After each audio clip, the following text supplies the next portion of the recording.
ஒரு கிராம பள்ளியில் மதிய நேரத்தில் ஒரு ஆர்வமுள்ள சிறுவன் கவின் தனது ஸ்கூல் பேக்கை திறந்தபோது அதிர்ச்சி அடைந்தான்.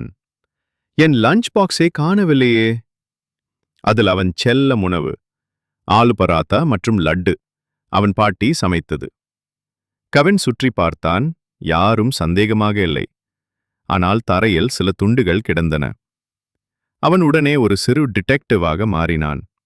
அந்த துண்டுகளை பின்தொடர்ந்தான்.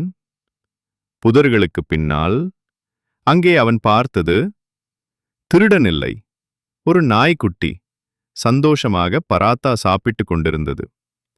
கவின் சிரித்தான். பசிக்கும் நாய் வகுப்பிற்குள் வந்திருக்கும் என்று புரிந்தது. அவன் கோபப்படவில்லை. அதற்கு தண்ணீர் கொடுத்தான்.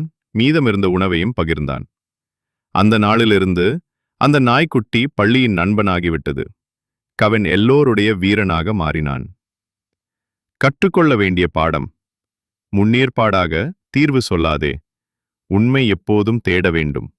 சில நேரங்களில் அதில்தான் மகிழ்ச்சி இருக்கிறது.